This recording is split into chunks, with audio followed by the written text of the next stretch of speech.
Selamat malam, selamat hari Minggu, dan selamat beribadah bagi seluruh warga jemaat dan peserta ibadah secara virtual dimanapun berada.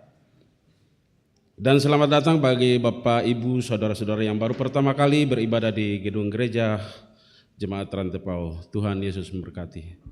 Baik, ada beberapa penekanan warta jemaat pada satu minggu ke depan ini. Yang pertama di poin 20. Kami ulangi poin 18. Berita PPGT Jemaat Rantepao sehubungan dengan akan dilaksanakannya penyambutan anggota baru PPGT Jemaat Rantepao, maka pengurus PPGT mengadakan pencarian dana pada hari Minggu 6 Oktober 2024 dalam bentuk aksi basar dan persembahan pujian dalam setiap jam kebaktian. Atas dukungan dan partisipasi Bapak Ibu Saudara diucapkan terima kasih. Lanjut di poin 20, pelayanan pemberkatan perkawinan. Yang pertama, Saudara Virgilio Tangkealo ST dengan Saudari Militia Kristi Sumeke SAB dilaksanakan pada hari Sabtu 12 Oktober pukul 9 WITA di Gedung Gereja Jemaat Bukit Saitun Lamunan Klasis Makale. Resepsi perkawinan dilaksanakan pada hari yang sama pukul 12 di Rumah Tongkonan Bamba Lamunan Makale. Yang kedua, Saudara Martono Rante Tampang dengan Saudari Hermin Boko dilaksanakan pada hari Sabtu 19 Oktober pukul 9.30 di Gedung Gereja Jemaat Rantepao. Resepsi perkawinan dilaksanakan pada hari yang sama pukul 12 di Toraja Hiltra Hotel. Yang ketiga, Saudari Piki Iwan Pranca dengan Saudara Mei Markus Kende dilaksanakan pada hari Sabtu 22 Oktober pukul 9 di Gedung Gereja Toraja Jemaat Rantepao. Resepsi perkawinan dilaksanakan pada hari yang sama pukul 12 di Toraja Hiltra Hotel. Lanjut di poin 21. Berita Jemaat Rantepao diinformasikan kepada warga Jemaat Rantepao bahwa lelang bangunan kantor, tali takum, dan bangunan dapur yang berminat silakan memasukkan penawaran di kantor Jemaat Rantepao setiap jam kerja. Poin 22.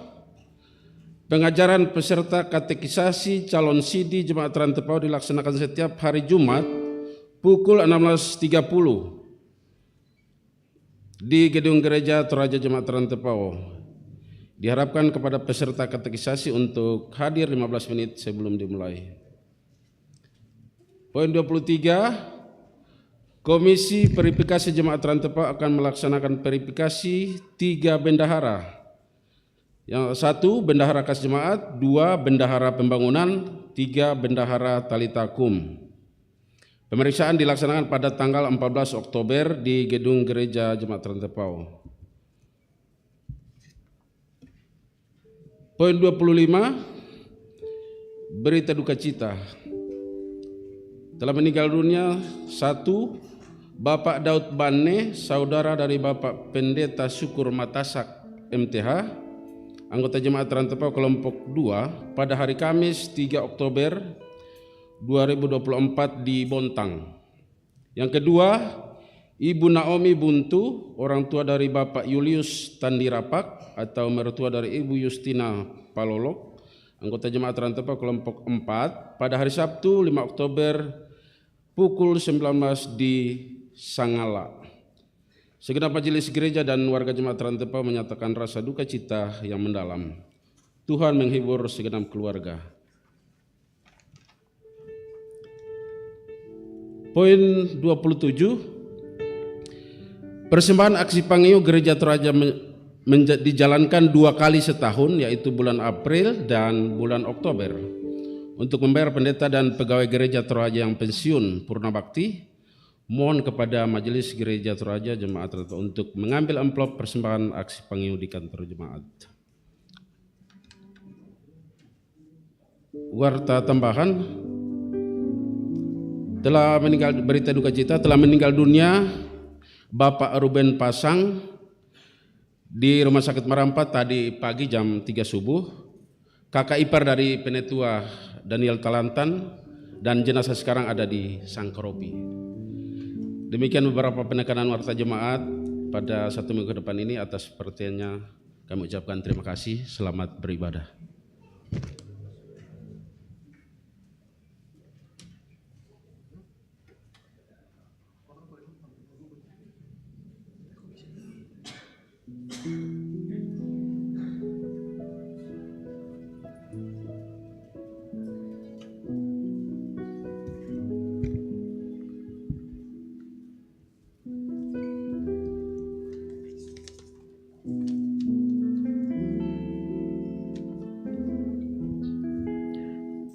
Selamat malam jemaat Tuhan. Liturgi yang kita gunakan adalah liturgi Geb Sultra. Jemaat kekasih Kristus, mari kita bersorak-sorai untuk Tuhan. Bersorak-sorak bagi gunung batu keselamatan kita. Dan biarlah kita menghadap wajahnya dengan nyanyian syukur. Bersorak-sorak baginya dengan nyanyian mazmur. Sebab Tuhan adalah Allah yang besar dan Raja yang besar mengatasi segala Allah. Mazmur 55 ayat 1 sampai 3. Marilah dengan penuh penghayatan iman kita menghadap Allah dengan berdiri dan menyanyikan kidung keesaan. Kami puji dengan riang di Kau Allah yang besar.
Pertolongan kita datang dari Tuhan yang telah menjadikan langit dan bumi, yang memelihara kasih setianya dan yang tidak pernah meninggalkan perbuatan tangannya.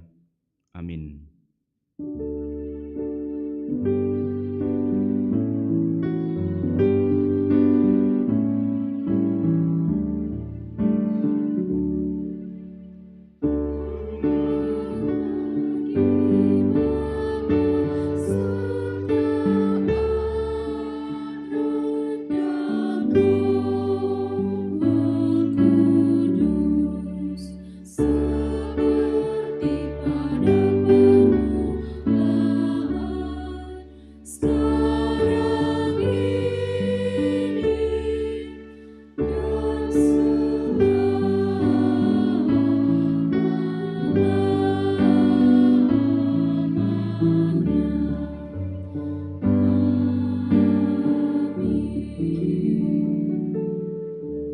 kasih karunia dan damai sejahtera dari Allah Bapa kita dan dari Tuhan Yesus Kristus menyertai saudara-saudara.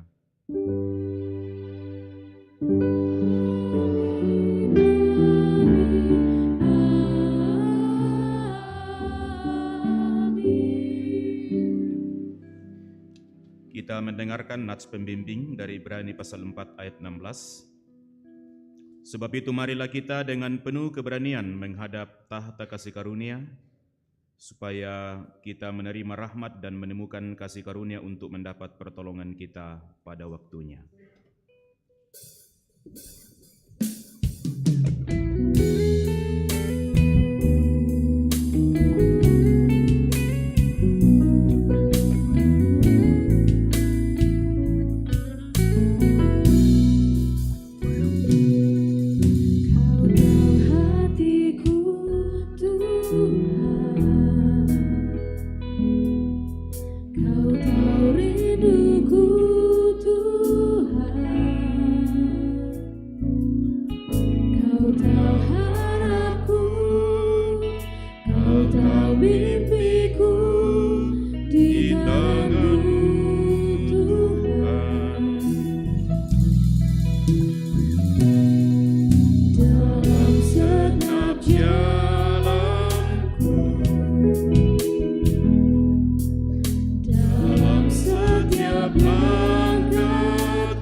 Tuhan menyertai saudara-saudara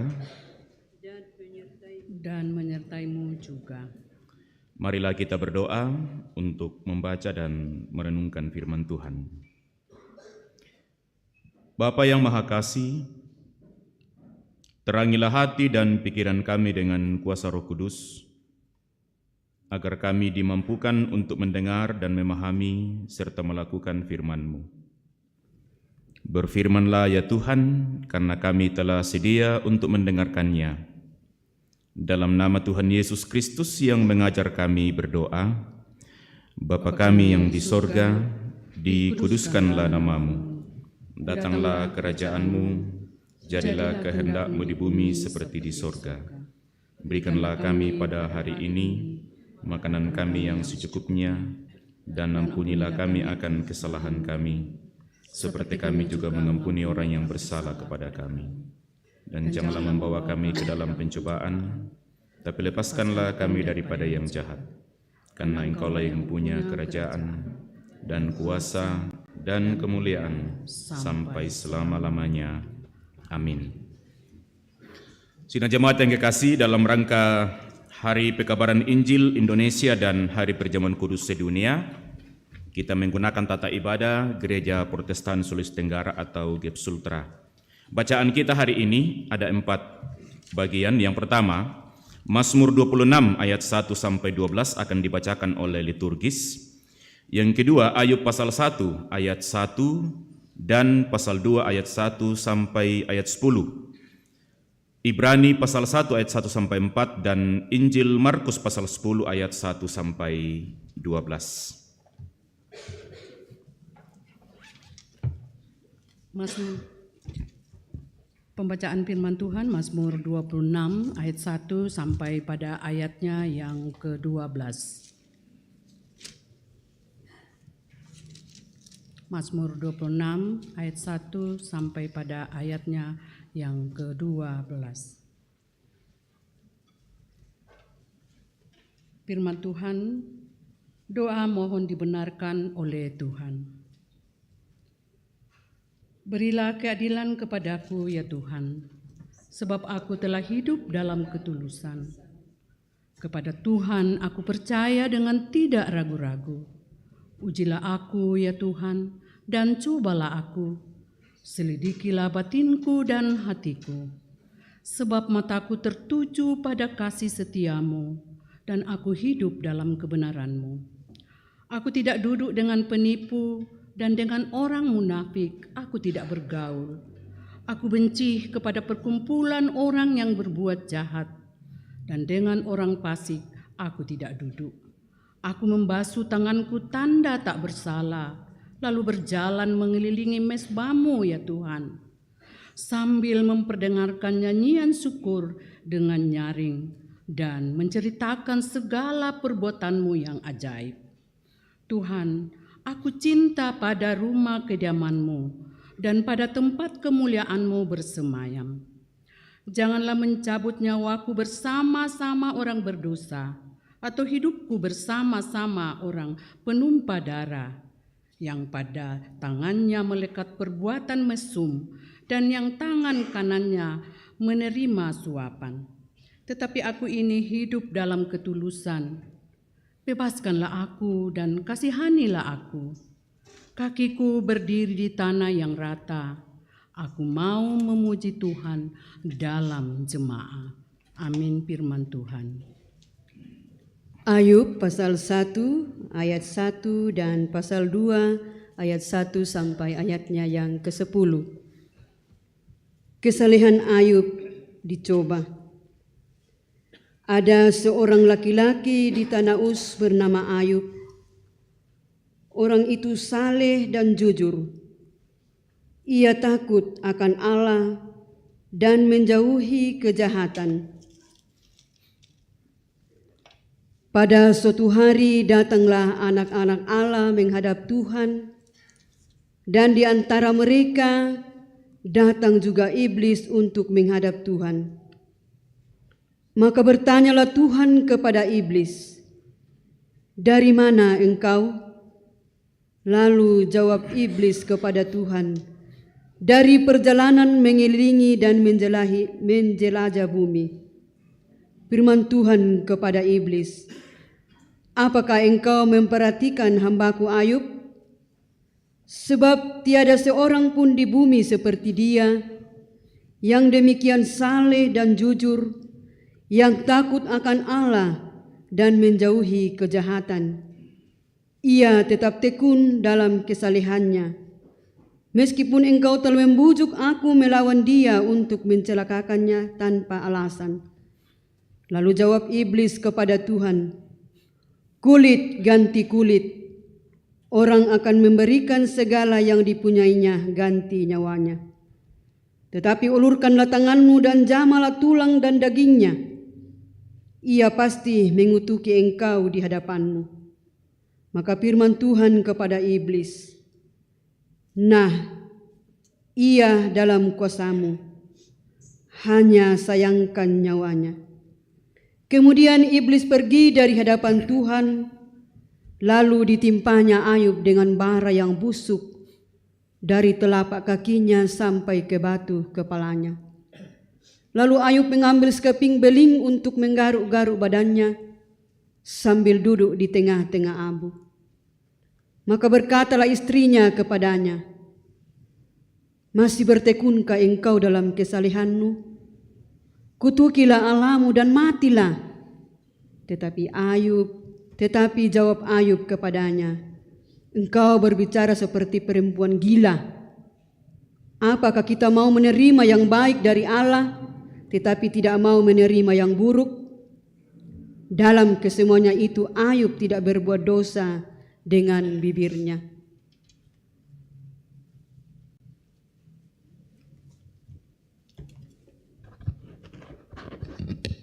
Pembacaan yang kedua dari Ibrani pasal 1 ayat 1 sampai dengan ayat yang keempat. Allah berfirman dengan perantaraan anaknya. Setelah pada zaman dahulu Allah berulang kali dan dalam berbagai cara berbicara kepada nenek moyang kita dengan perantaraan nabi-nabi. Maka pada zaman akhir ini Ia telah berbicara kepada kita dengan perantaraan anaknya yang telah Ia tetapkan sebagai yang berhak menerima segala yang ada. Oleh Dia Allah telah menjadikan alam semesta. Ia adalah cahaya kemuliaan Allah dan gambar wujud Allah dan menopang segala yang ada dengan firman-Nya yang penuh kekuasaan. Dan setelah Ia selesai mengadakan penyucian dosa, Ia duduk di sebelah kanan yang maha besar di tempat yang tinggi, jauh lebih tinggi daripada malaikat-malaikat, sama seperti nama yang dikaruniakan kepadanya jauh lebih indah daripada nama mereka. Amin, firman Tuhan. Haleluya.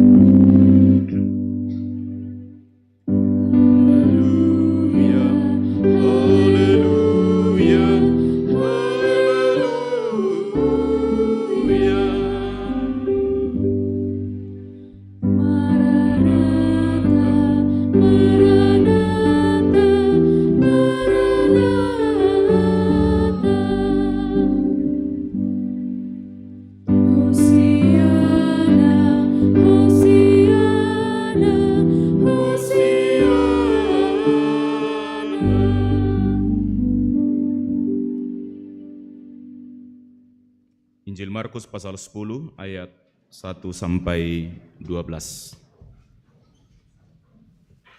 Dari situ Yesus berangkat ke daerah Yudea dan ke daerah seberang sungai Yordan, dan di situ pun orang banyak datang mengerumuni Dia, dan seperti biasa Ia mengajar mereka pula.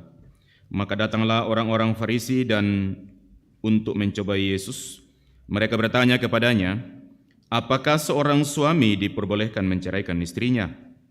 Tetapi jawabnya kepada mereka, apa perintah Musa kepada kamu? Jawab mereka, Musa memberi izin untuk menceraikannya dengan membuat surat cerai. Lalu kata Yesus kepada mereka, justru karena ketegaran hatimulah maka Musa menuliskan perintah ini untuk kamu. Sebab pada awal dunia Allah menjadikan mereka laki-laki dan perempuan. Sebab itu laki-laki akan meninggalkan ayah dan ibunya dan bersatu dengan istrinya, sehingga keduanya menjadi satu daging. Demikianlah mereka bukan lagi dua, melainkan satu. Karena itu apa yang telah dipersatukan Allah tidak boleh diceraikan manusia.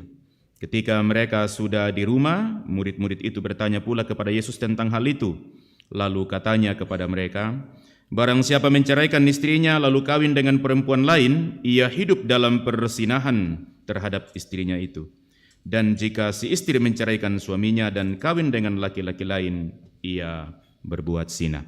Demikian Injil Kristus kure sumanga tu kadami.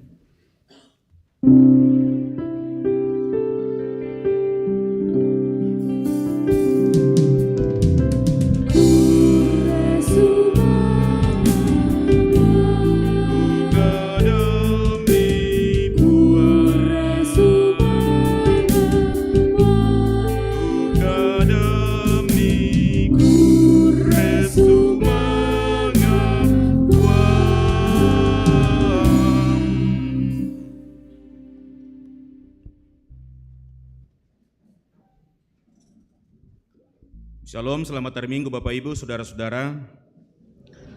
Semoga kita semua sehat dan sukacita, amin.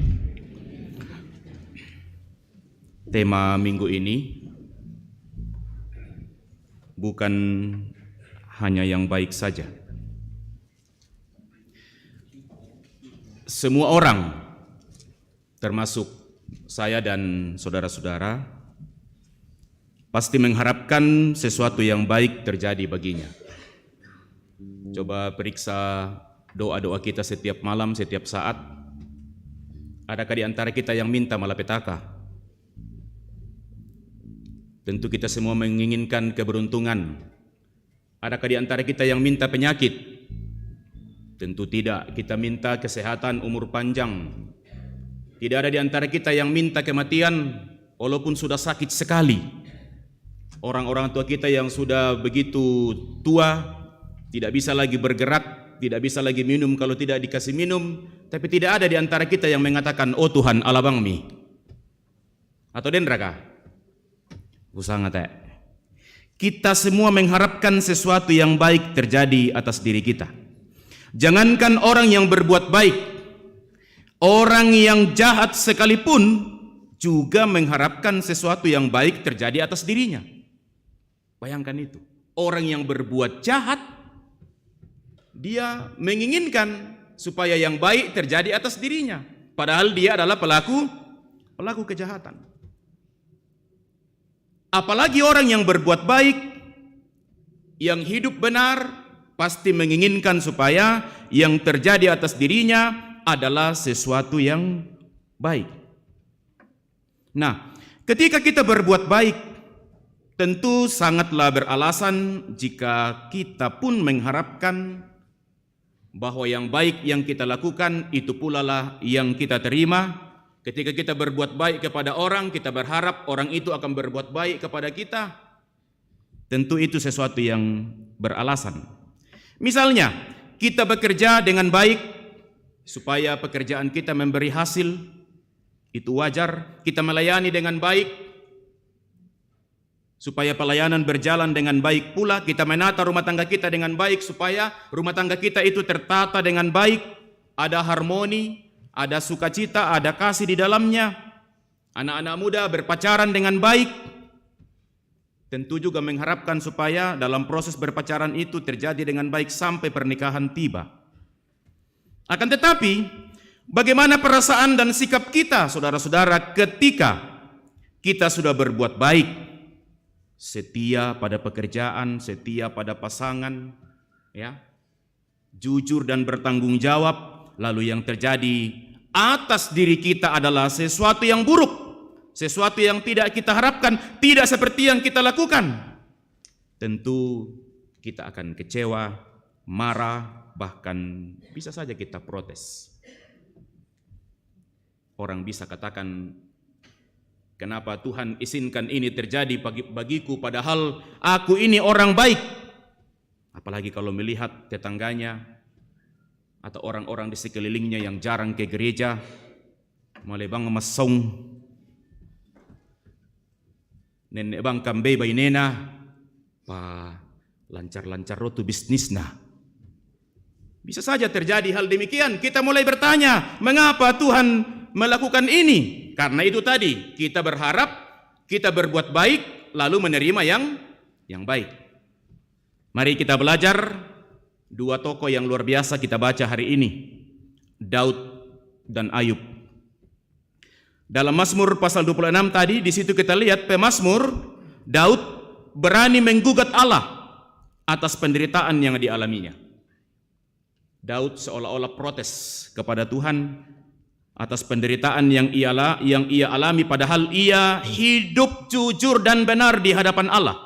Bahkan ia meminta Allah menguji dan mencoba dirinya karena ia yakin bahwa ia tidak bersalah. Ia tidak bergaul dengan penipu. Berarti di sekelilingnya banyak penipu. Mudah dulu karena kata apa kena-kena di sekeliling kita hari ini. Tak sia. Oh tak sia le. Tak sia komite tu nenek dipakena.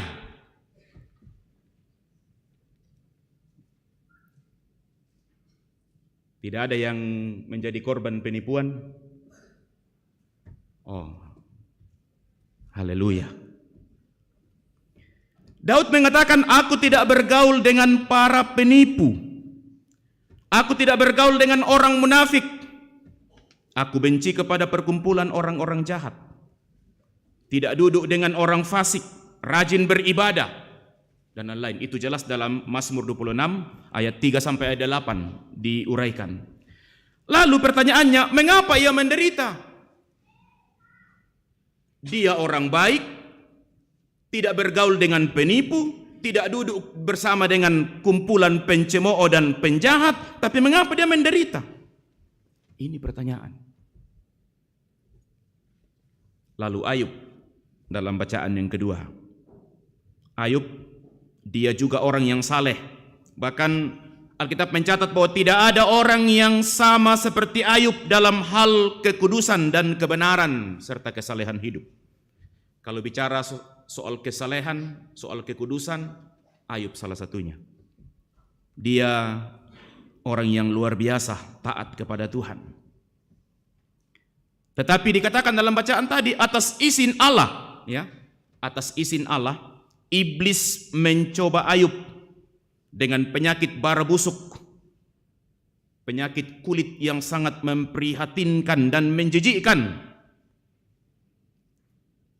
Daging-dagingnya berjatuhan, menggaruk sepanjang malam, sepanjang hari, sampai-sampai istri dan sahabat-sahabatnya tidak tahan melihat penderitaannya. Lalu istrinya mengatakan, masihkah engkau mau setia bertahan, setia kepada Allahmu? Masihkah engkau bertahan dalam kesalehanmu? Kutukilah Allahmu dan matilah. Ayat 9, Ayub pasal 2. Bayangkan kalau istri kita sebagai orang yang paling dekat dengan kita setelah ibu dan ayah kita, dalam penderitaan yang kita alami tidak lagi berpihak kepada kita. Kenapa? Karena beratnya penderitaan. Dan istrinya tahu bahwa Ayub ini orang baik. Ayub ini orang benar. Dia bukan penjahat. Tapi kenapa dia menderita sebesar itu, seberat itu? Apa jawab Ayub? Menarik dalam ayat 10. Dia bilang sama istrinya, engkau berbicara seperti perempuan gila. Apakah kita hanya mau menerima yang baik dari Allah, lalu tidak mau menerima yang buruk? Inilah tema renungan minggu ini. Bukan hanya yang baik saja. Saudara-saudara, ternyata hidup dalam ketaatan tidak dapat dijadikan alat untuk menuntut dan hanya mau menerima yang baik saja dalam hidup kita. Hidup dalam ketaatan tidaklah menjamin bahwa kita akan menerima yang baik-baik saja. Bahkan di media atau mungkin di sekeliling kita, banyak kita melihat orang baik justru dibuli. Ya. Orang benar justru dipermalukan, justru digosipkan dan difitnah, dan lain sebagainya. Sekali lagi, hidup dalam ketaatan tidak dapat dijadikan alat untuk menuntut dan hanya mau menerima yang baik saja dalam hidup ini. Daud maupun Ayub tetap sabar menjalani hidup yang penuh penderitaan karena keyakinan bahwa Allah tetap ada bersamanya. Bahkan penderitaan yang dialaminya dipakai Tuhan untuk menyatakan kebaikannya. Roma 8:28 berkata, Allah turut bekerja dalam segala sesuatu untuk mendatangkan kebaikan bagi orang-orang yang mengasihinya. Inilah yang menjadi keyakinan baik Daud maupun Ayub. Mereka bersabar menjalani dan menghadapi penderitaan karena mereka yakin bahwa dalam beratnya penderitaan Allah tidak meninggalkan mereka.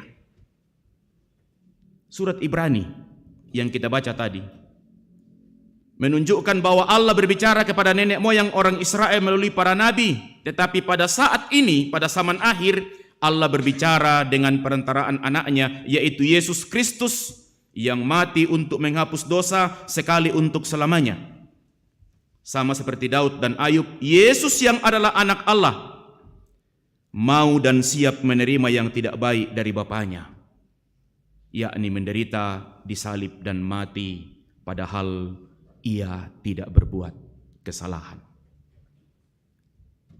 Markus, bacaan kita yang terakhir, percakapan tentang isu perceraian. Rupanya ada beda konsep terkait hal itu bagi orang Yahudi, orang Romawi, dan bagi Yesus sendiri. Bagi orang Yahudi, suami berhak menceraikan istrinya dengan membuatkan surat cerai. Istri enggak boleh. Tapi bagi orang Romawi, istri boleh menceraikan suaminya. Tapi Yesus bilang tidak boleh. Baik suami maupun istri tidak boleh bercerai. Karena apa yang dipersatukan Allah tidak boleh diceraikan manusia. Dalam setiap perceraian selalu ada yang dikorbankan, dan pihak yang paling dikorbankan adalah anak, istri. Tapi dalam kasus-kasus tertentu kadang-kadang juga suami dikorbankan. Karena kalau bicara kekerasan, hari ini siapapun dapat menjadi pelaku kekerasan dan menjadi korban kekerasan. Memang faktanya lebih banyak laki-laki atau orang dewasa yang menjadi pelaku kekerasan. Tetapi banyak kasus juga menunjukkan bahwa perempuan juga banyak yang menjadi pelaku kekerasan terhadap laki-laki. Karena itu dikatakan yang paling banyak menjadi korban kekerasan, menjadi korban dari perceraian itu adalah anak. Kemudian istri, tapi dalam kasus-kasus tertentu suami juga biasa menjadi korban. Pertanyaannya, mengapa orang cerai? Tentu banyak alasannya ya. Misalnya, tak lagi karena sudah ada yang lebih baik. Nah lihat, waktu masih pacaran, ya tu Benena, Susibang Madonna, lebih cantik dari Agnes Monica. Payaton natal lumutonak na sabak taruh malompo mo kurang diet, apalagi ke taruh buda lunak nakande nakomi latikollo komo entiro komo maana. Padahal ya to namanya si cewek ondo kule satu-satu bikin, apa kau sayang? Sudah kau makan? Sudah kau mandi? Di mana kau? Dengan siapa kau? Payaton nakapua mo tuanak na. Tak ebang mo muina WA benena tak mau nabalas sih. Itu salah satu penyebab. Tidak suka lagi, tidak cantik lagi, atau tidak gagal lagi. Bisa juga orang bercerai karena alasan kurang mosengna, menipis mi dompetnya. Ya. Artinya orang bercerai karena cuma mau yang baik saja. Sementara Yesus mengatakan menikah itu sekali seumur hidup, komitmen sehidup semati, bukan hanya yang baik yang kita siap terima dalam pernikahan, dalam perkawinan, tapi orang yang menikah itu berjalan bersama, bergandengan tangan bersama untuk menghadapi yang baik ataupun yang tidak baik.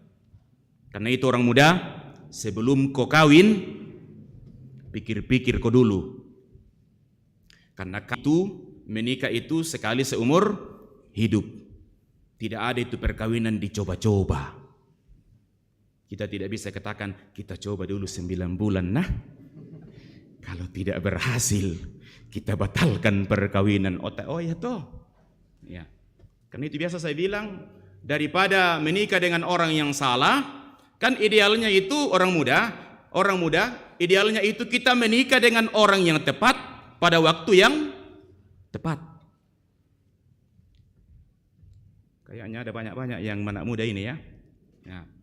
Kalau sekarang sudah punya pacar, doakan, minta petunjuk dari Tuhan. Apakah orang yang dekat denganku Tuhan? Apakah orang yang selalu antar aku ke sana kemari? Apakah orang yang selalu WA dan chatting saya setiap saat itu adalah tulang rusukku yang hilang? Adalah orang yang Tuhan siapkan bagiku di pesambayangan. Idealnya menikah dengan orang yang tepat pada waktu yang tepat. Syarat orang yang tepat apa? Apa tuh syarat utama untuk mengatakan inilah orang yang tepat? Malapuk, buda sengna, mabalele, yara kato. Oh, nami kappa bang? Teto mangurar ko yang memang kama agak kisasi malay soto le seiman. Ya dolo to. Ya, seiman. Moy taan nama ganta abang ke padang patongan saki pong Yesu. Tak nama tumba to. Sebab yan nama ajama modon na buda-buda maseng na. O bisa ya dibalo ke salon. Le. Sehingga muka yang karebe menjadi glowing. Saya tanya aku anak muda, kamu mau menikah dengan orang yang agak jelek tapi seiman, atau yang ganteng, cantik tapi tidak seiman? Mau siri-siri empe Bali.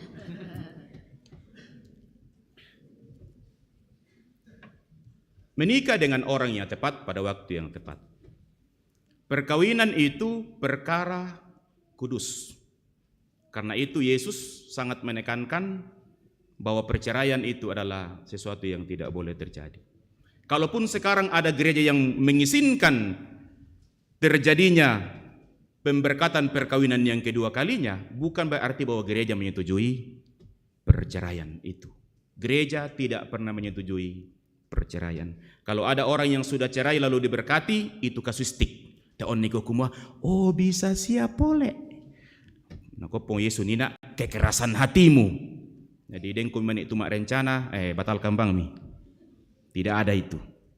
Bagi Yesus, menikah atau masuk perkawinan itu adalah berjalan bersama dalam suka dan duka. Jangan hanya mau menerima yang baik, tetapi yang tidak baik sekalipun.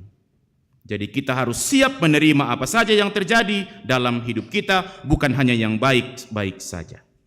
Saya mengajak kita merenungkan dua hal pokok dari bacaan hari ini. Pertama, memiliki karakter yang benar. Dalam Mazmur 26 ada beberapa karakter yang perlu ditiru dari pemazmur. Ya. Karakter itu antara lain hidup tulus, percaya kepada Allah, siap diuji oleh Allah, mencintai persekutuan. Itu karakter yang baik yang dimiliki oleh pemazmur. Yang menarik ialah Daud tetap berbuat baik, tetapi hidup benar sekalipun ia tetap hidup benar sekalipun ia menderita. Ia tidak berhenti jadi orang baik. Inilah karakter anak-anak Tuhan yang harus kita kembangkan. Jangan berhenti menjadi orang baik. Banyak orang ketika berbuat baik kepada orang lain lalu tidak dihargai atau malah dianggap pencitraan, atau perbuatan baiknya dibalas dengan kejahatan, ia lalu berhenti menjadi orang baik. Bahkan biasa kita dengar istilah kalau begitu pembalasan lebih kejam dari perbuatan. Itu biasa. Yang luar biasa ialah tetap jadi orang baik meski diperlakukan secara tidak baik. Itu baru luar biasa, dan itu karakter anak Tuhan yang kita pelajari dari Daud maupun Ayub malam ini. Karakter seperti yang dimiliki oleh Daud dan Ayub ini perlu terus-menerus dilatih, sekalipun memang tidak mudah. Istri Ayub mengutuk dia, "Untuk apa setia kepada Allahmu, tetapi engkau malah menderita?" Saudara-saudara, jika ada di antara kita saat ini yang mengalami hal yang mirip, misalnya kita sudah setia kepada suami, setia kepada istri malah diselingkuhin. Sabar, jangan berubah. Bagi yang masih sementara pacaran, sudah setia mencintai pacar, malah diduakan dengan sahabat lagi. Sabar. Dunia tak selebar daun kelor. Tongar kata mengurah. Mana kuah ke manena putus ko cowok mu langsung bang mu nar apa? Kumar tuh si bang atau bayi. Yang nade mana si pa cewek na selingkuh ki cowok ota batu cewek eta makuri sumanga ki ya. Maksudnya kita bilang begini, terima kasih Tuhan, Engkau sudah menunjukkan kepada aku bahwa memang dia bukan yang terbaik untukku. Pa biasa kakianu pentalung mo ko na selingkuh. Pa bertahan bang poko dengan alasan nanangi ko man narito ko pa kaboro. Sandak metumuane. Tongar raga. Oh. Apalagi ke gara-gara na putus rike cowok tamalay menggantung diri. Oh, bendo ole. Na susi bangomor atau tuh katuan. Tuhan menyiapkan yang lebih baik. Pada dukonna dijadikan bang alasan untuk menyakiti orang yang mengasihi kita. Yang saya mau katakan, kalaupun Anda sudah setia kepada teman, kepada sahabat, kepada pasangan, tapi kemudian mereka berbuat jahat, saya mau mengatakan, jangan berhenti menjadi orang baik. Sabar. Ya, jangan membalas. Kita sudah tekun melayani tapi justru disalahkan. Sabar. Kita sudah tekun dan rajin bekerja tapi orang lain yang dikasih jabatan. Sabar. Jangan berhenti jadi orang rajin dan orang tekun. Kita sudah selalu bantu orang malah difitnah dan dibuli. Sabar. Jangan berhenti jadi orang baik. Sejahat apapun orang memperlakukanmu, tetaplah jadi orang baik. Jangan berubah menjadi orang jahat, karena kebaikan pasti akan menang pada akhirnya. Kedua, hidup dalam kebenaran dan tetap menjaga diri. Cobaan untuk berhenti berbuat baik ketika kebaikan kita tidak dihargai sangat beralasan. Cobaan untuk meninggalkan Tuhan ketika sudah hidup benar tapi justru menderita sangat wajar dan manusiawi. Tapi dari Daud dan Ayub kita belajar bahwa kesabaran dan ketekunan dalam setiap ujian tidak akan pernah sia-sia. Orang benar akan hidup oleh iman, orang benar akan dibenarkan, dan orang benar akan selamat, saudara-saudara. Karena itu, tetaplah bertahan dalam kebenaran meski tidak mudah jalannya. Jaga diri agar tetap berkenan kepada Tuhan sekalipun seolah-olah semakin banyak yang mau menyerah. Tetaplah jadi orang jujur meski penipu semakin bertambah di sekitarmu. Tetaplah jaga kekudusan hidupmu meski yang kawin di bawah umur dan hamil di luar nikah makin banyak. Tetaplah giat bersekutu meski makin banyak yang tinggalkan persekutuan. Tetaplah jaga etika dalam berbicara dan bermedsos meski yang blunder dan kasar serta menyebar hoax sering justru dipuji-puji. Tetaplah jadi orang baik seperti lilin kecil di tengah kegelapan. Walaupun hanya sepotong atau sebuah lilin kecil. Tapi lilin yang kecil itu kalau ditempatkan di ruang yang gelap akan tetap memancarkan sinarnya. Seperti itulah orang benar. Seperti itulah orang baik di tengah-tengah kegelapan. Seperti itulah orang benar di tengah-tengah angkatan yang semakin jahat. Jangan hanya mau menerima yang baik, tapi bersiaplah untuk menerima apapun yang Tuhan izinkan. Sebab segala sesuatu yang Tuhan izinkan terjadi, di sana Tuhan hadir menyatakan kuasanya. Amin. Terakhir, hari ini kita akan melaksanakan perjamuan kudus sedunia bersama-sama dengan semua umat Allah di seluruh dunia. Dan saya tadi berbincang-bincang dengan majelis gereja bahwa ini juga rupanya adalah perjamuan kudus bersama dengan anak sebagai satu keluarga Allah. Tentu proses sosialisasi dan pemahaman bersama telah dilalui. Saya tidak akan ulang lagi dalam khotbah ini mengapa anak sudah kita terima dalam perjamuan kudus. Yang saya mau katakan bahwa melalui perjamuan kudus kita dipersatukan dengan kematian, pengorbanan dan kebangkitan Kristus. Perjamuan kudus mengingatkan kita bahwa hidup kudus dan berkenan kepada Allah itu butuh pengorbanan dan penyangkalan diri. Bersedia dan bersiaplah untuk menerima apapun yang Tuhan izinkan, bukan cuma yang baik, tetapi yang buruk sekalipun. Jika atas seizin Tuhan, percayalah bahwa semua akan baik-baik saja. Tuhan menolong kita. Roh Kudus memampukan kita untuk menjalani kehidupan kita dengan tetap fokus kepada Allah, siap menerima segala sesuatu yang Tuhan izinkan terjadi, baik yang baik maupun yang tidak baik. Amin. Mari kita berdiri.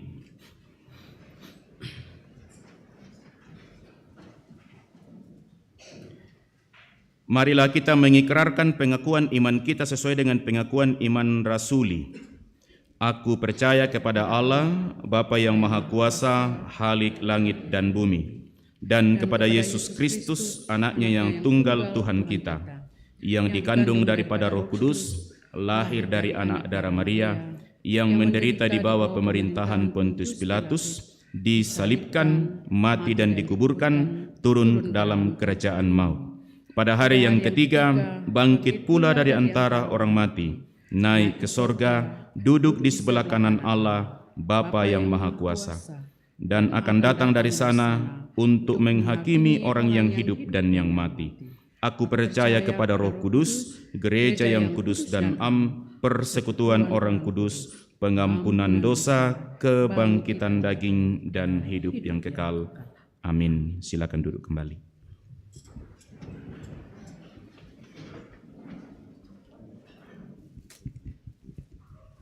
Jemaat Tuhan, sebelum kita membawa persembahan syukur kepada Tuhan, marilah kita berdoa. Ya Tuhan Yesus, kami bersyukur kepadamu karena kasih dan pengorbananmu mendorong kami untuk memberi persembahan sukarela ini. Kami sadar bahwa persembahan kami ini tidak sebanding dengan kurban tubuh dan darah-Mu yang Engkau persembahkan bagi kami dan dunia ini. Terima serta kuduskanlah ya Tuhan, agar berguna untuk pelayanan kasih dan keadilan demi kemuliaan nama-Mu. Amin. Sambil kita edarkan persembahan, kita diiringi pujian Tuhan Pencipta Semesta.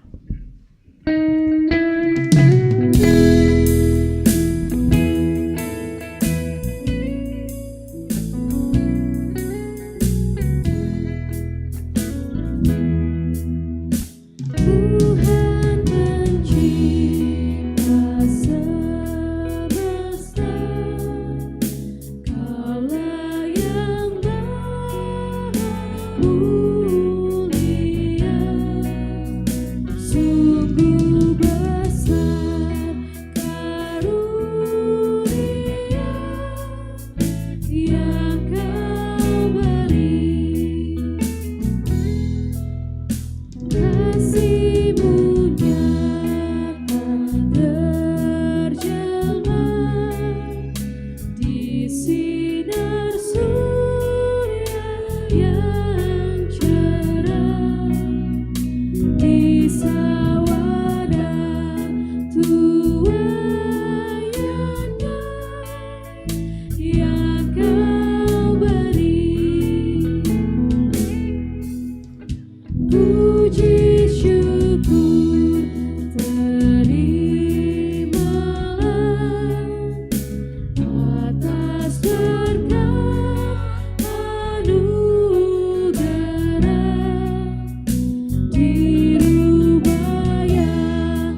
persembahan dari jemaat akan diuangkan melalui lelang.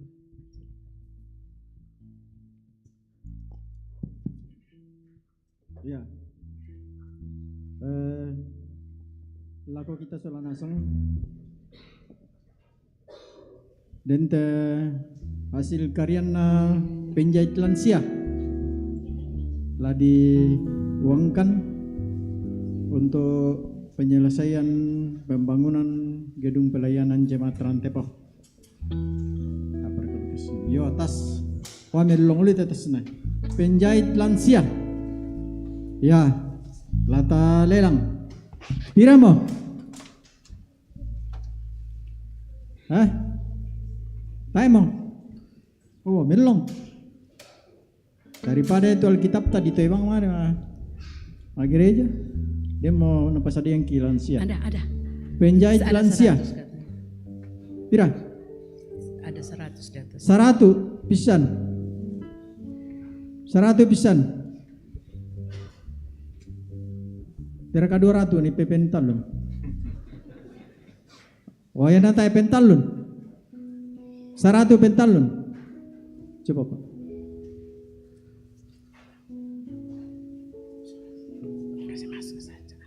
Itu masalah.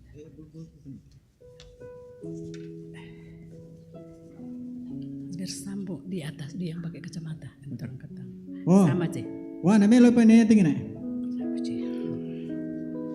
Pira mo? Ya 100 utang ina, ya na 200 teh masih embo pa itu. Pira? Tayo mo?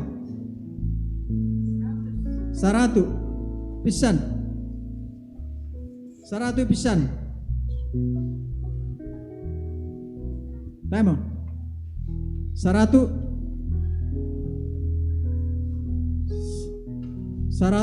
pentalun.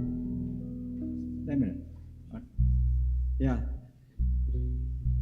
Ya matoto pewangan natural kalau kita sulah nasang kur semangat. Tangnya to malelang mana ya duka tu tota na malelang sama persembahan duka. Ya kur semangat.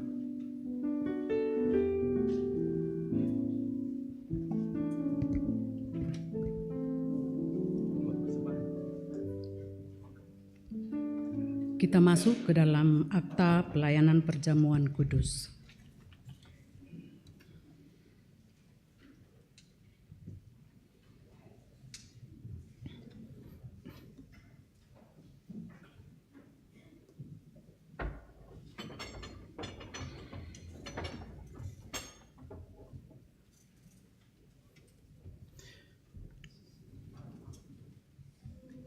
Kita masuk dalam pelayanan perjamuan kudus. Tuhan menyertai saudara-saudara. Dan menyertai-Mu juga. Marilah kita berdoa. Ya Tuhan, pimpinlah kami dengan roh-Mu, supaya kami dapat memahami dan menghayati kabar keselamatan yang diberitakan melalui pelayanan perjamuan kudus ini. Amin. Dalam kebaktian ini akan diadakan pelayanan perjamuan kudus berdasarkan amanat Tuhan Yesus Kristus. Ia menghendaki agar gerejanya selalu memperingati kematian dan kebangkitannya, seperti yang tertulis dalam Injil Lukas pasal 22 ayat 14 sampai 20. Ketika tiba saatnya Yesus duduk makan bersama-sama dengan rasul-rasulnya, katanya kepada mereka, "Aku sangat rindu makan Paskah ini bersama-sama dengan kamu sebelum aku menderita. Sebab aku berkata kepadamu, aku tidak akan memakannya lagi sampai ia beroleh kegenapannya dalam kerajaan Allah." Kemudian ia mengambil sebuah cawan, mengucap syukur lalu berkata, "Ambillah ini dan bagikanlah di antara kamu. Sebab aku berkata kepadamu, mulai dari sekarang aku tidak akan minum lagi hasil pokok anggur sampai kerajaan Allah telah datang." Lalu ia mengambil roti, mengucap syukur dan memecah-mecahkannya dan memberikannya kepada mereka, katanya, "Inilah tubuhku yang diserahkan bagi kamu, perbuatlah ini menjadi peringatan akan aku." Demikian juga dibuatnya dengan cawan sesudah makan. Ia berkata, "Cawan ini adalah perjanjian baru oleh darahku yang ditumpahkan bagi kamu."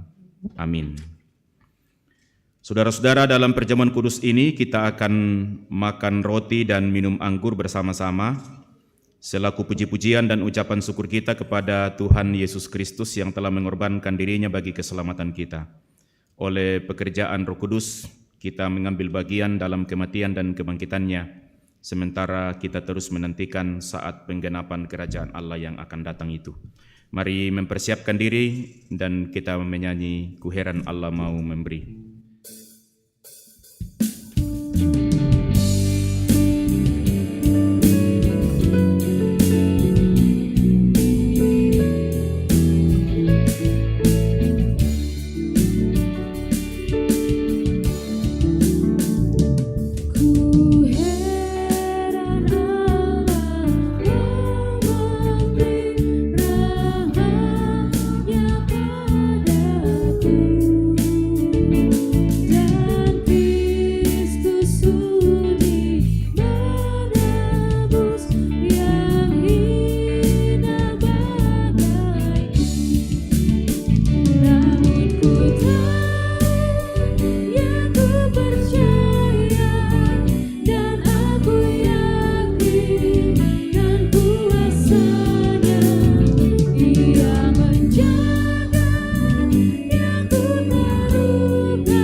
Saudara-saudara yang kekasih, perjamuan kudus ini adalah peringatan akan kematian dan kebangkitan Tuhan kita Yesus Kristus.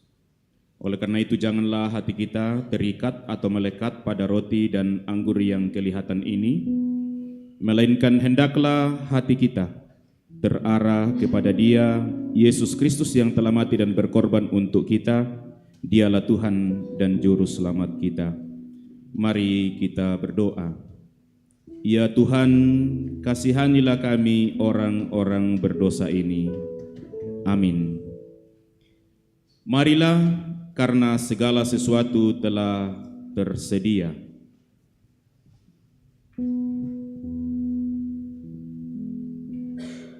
Roti yang kita pecah-pecahkan ini adalah persekutuan kita dengan tubuh Kristus. Ambillah dan makanlah. Yesus berkata, inilah tubuhku yang diserahkan karena kamu. Berbuatlah ini menjadi peringatan akan aku.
Untuk anak-anak kita disiapkan anggur khusus.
Bagi saudara-saudara yang telah mengikuti atau mengambil bagian dalam perjamuan kudus ini, semoga Allah sumber pengharapan memenuhi kamu dengan segala sukacita dan damai sejahtera dalam iman kamu, supaya oleh kekuatan Roh Kudus kamu berlimpah-limpah dalam pengharapan. Amin. Kita sambut dengan ucapan syukur dengan memuji Tuhan. Di jalanku ku diiring oleh Yesus Tuhanku.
Kita kembali membaca Mazmur Pujian, Mazmur 26 ayat 1 sampai 12, kita baca secara responsorial. Berilah keadilan kepadaku ya Tuhan, Sebab aku telah hidup dalam ketulusan, kepada Tuhan aku percaya. dengan tidak ragu-ragu.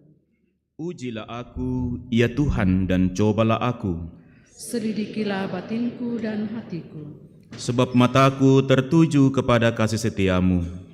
dan aku hidup dalam kebenaran-Mu. Aku tidak duduk dengan penipu, Dan dengan orang munafik aku tidak bergaul. aku benci kepada perkumpulan orang yang berbuat jahat. Aku membasuh tanganku tanda tak bersalah, Lalu berjalan mengelilingi mezbah-Mu ya Tuhan, sambil memperdengarkan nyanyian syukur dengan nyaring. dan menceritakan segala perbuatan-Mu yang ajaib. Tuhan, aku cinta pada rumah kediaman-Mu. Dan pada tempat kemuliaan-Mu bersemayam. Janganlah mencabut nyawaku bersama-sama orang berdosa, Atau hidupku bersama-sama orang penumpah darah. yang pada tangannya melekat perbuatan mesum, dan yang tangan kanannya menerima suapan. tetapi aku ini hidup dalam ketulusan. Bebaskanlah aku. Kakiku berdiri di tanah yang rata. Mau memuji Tuhan dalam jemaat. Amin. Kita akan masuk dalam doa syukur dan syafaat. Beberapa pokok doa dari majelis gereja akan kita doakan. Kita bersyukur bersama saudara-saudara kita yang bersukacita berulang tahun pada hari ini, khususnya tanggal 6 Oktober.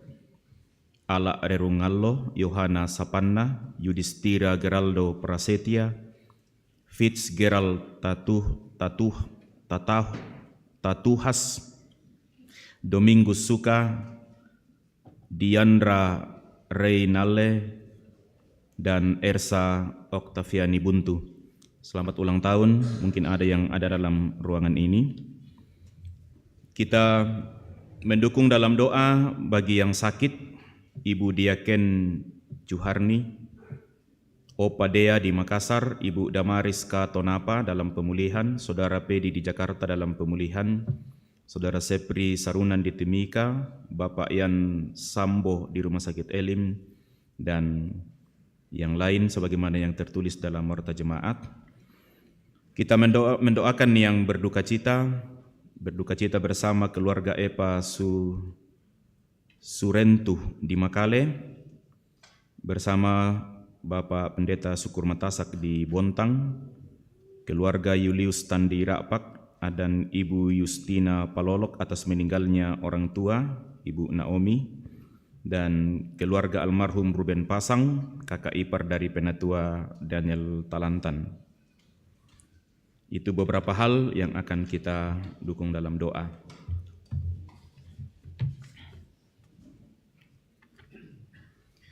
Tuhan menyertai saudara-saudara. Marilah kita berdoa. Ya Allah, Bapa kami di sorga, kami bersyukur untuk persekutuan ibadah hari Minggu dalam rangka Hari Pekabaran Injil Indonesia dan Perjamuan Kudus sedunia, bersama-sama dengan umat-Mu di Jemaat Rantepau. Kami telah memuji memuliakan nama-Mu, kiranya puji-pujian dan doa-doa kami menyenangkan hati Tuhan, menjadi persembahan yang Tuhan perkenankan dan membawa sukacita, damai dan sejahtera bagi kami anak-anak-Mu. Kami bersyukur untuk firman-Mu yang sudah kami baca dan renungkan. Roh Kudus tolong kami untuk tidak hanya menjadi pemberita dan pendengar, tetapi menjadi pelaku-pelaku yang benar dari firman-Mu. Firman-Mu mengingatkan kami untuk tetap bertahan, berbuat baik, bertahan hidup tulus, hidup benar di hadapan Allah, meskipun kadang-kadang kami harus menerima perlakuan-perlakuan yang buruk. Karena kami bukan hanya menerima yang baik dari Tuhan, tetapi yang tidak baik sekalipun, karena kami yakin bahwa dalam segala perkara, yang baik ataupun tidak, Engkau ada bersama-sama dengan kami.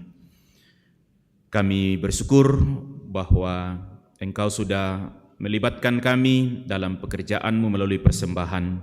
Biarlah persembahan yang sudah kami berikan dikelola dengan baik untuk pelayanan baik di Jemaat Rantepau maupun dalam lingkup pelayanan yang lebih luas. Memberkati kehidupan kami dengan segala harta benda dan pengetahuan berkat-berkat yang kami miliki. Berikan kami hikmat-Mu untuk dapat mengelolanya dengan baik, seturut dan sesuai dengan kehendak-Mu. Kami juga telah sehidangan dengan Tuhan dalam perjamuan kudus. Roh Kudus memampukan kami untuk terus menghayati makna kematian, pengorbanan dan kebangkitan Kristus untuk hidup di dalam kebenaran-Mu, menantikan kedatangan-Mu untuk menolong kami, memelihara kehidupan kami, terlebih untuk memberikan jaminan kehidupan kekal bagi kami.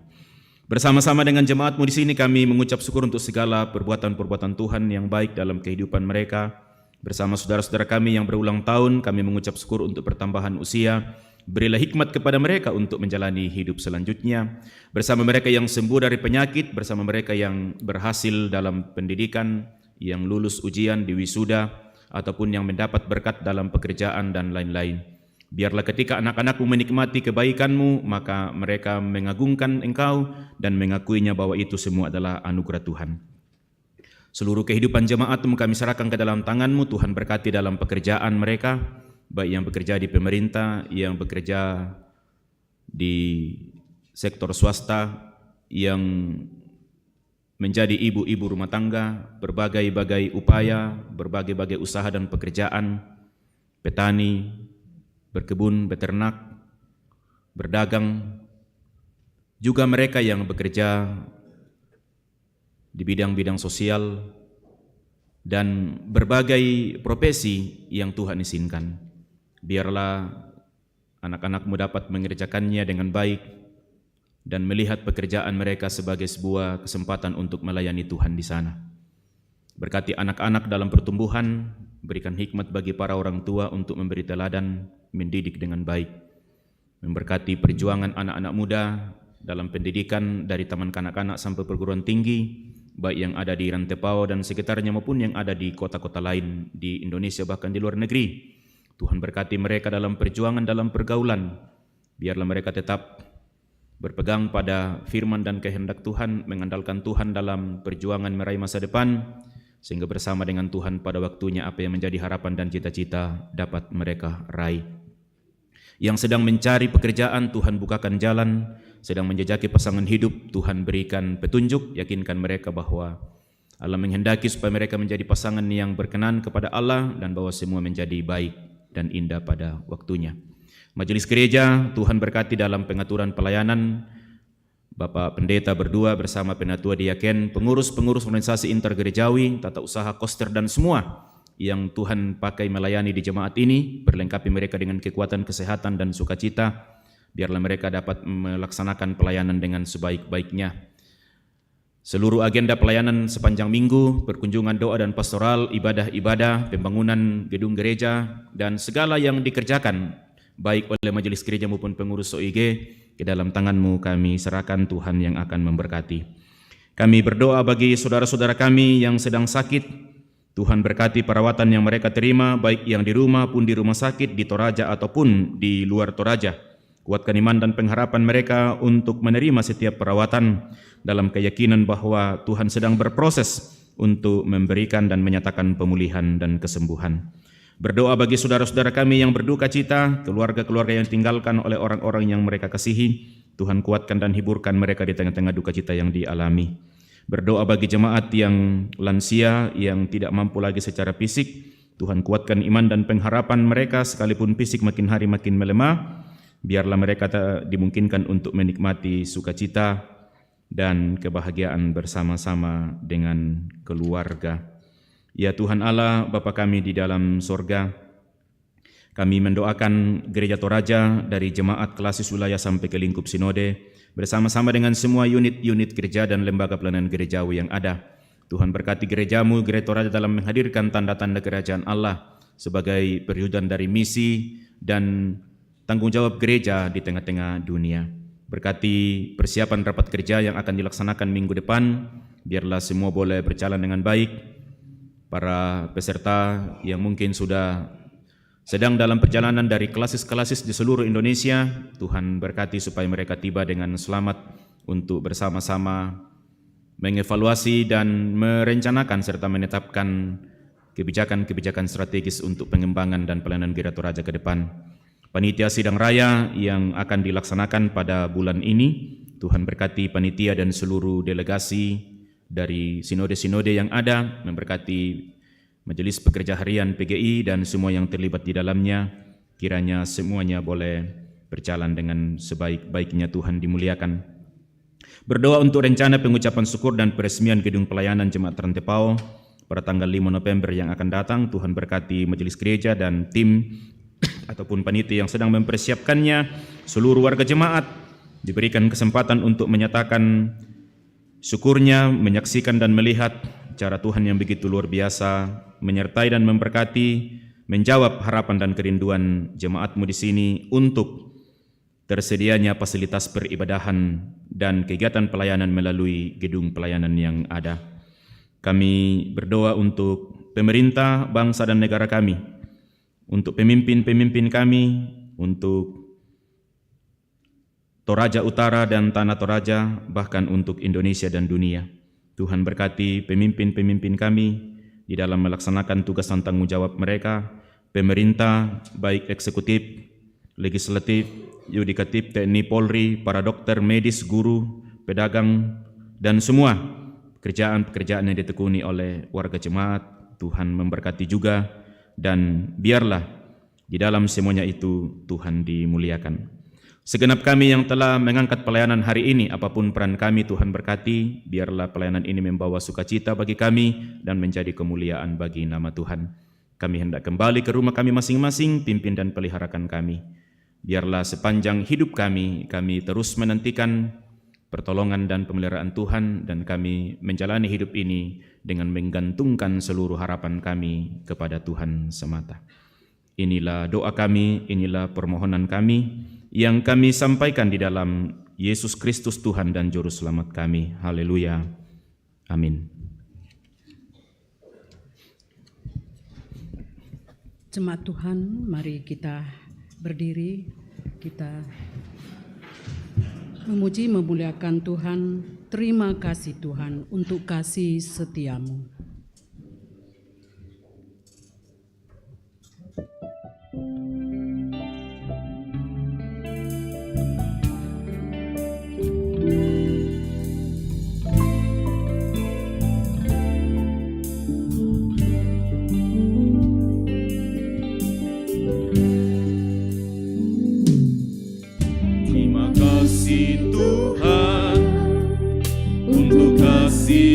Setiamu yang kualami dalam hidupku.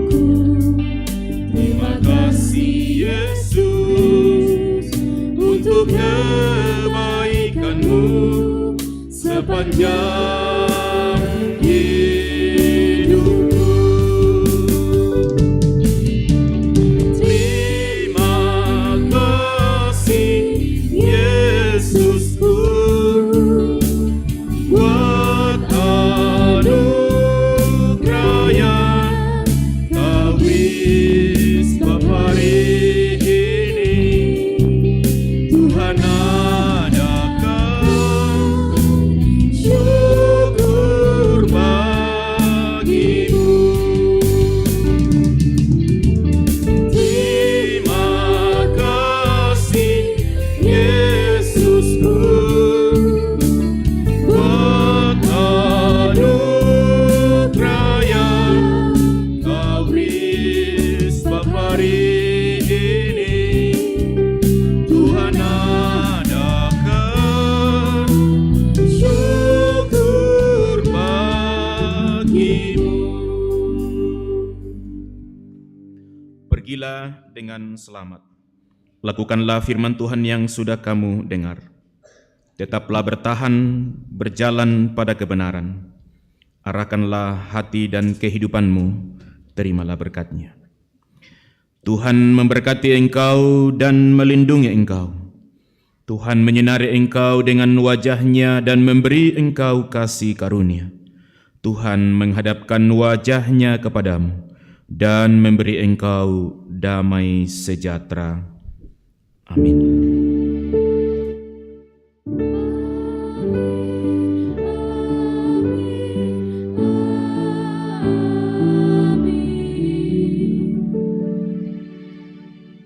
Jemaat Tuhan, bersyukur untuk ibadah yang telah kita lakukan, dan biarlah itu menjadi kemuliaan bagi nama Tuhan. Juga bersyukur dan berterima kasih kepada Bapak Pendeta Yusuf Paliling yang telah membawakan firman Tuhan. Tuhan memberkati di dalam pelayanan yang Tuhan anugerahkan. Mari kita akan pulang dengan penuh rasa syukur. Kita akan bersyukur dengan menyanyi, kita harus membawa berita pada dunia gelap.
Jemaat Tuhan, kembalilah dengan penuh sukacita.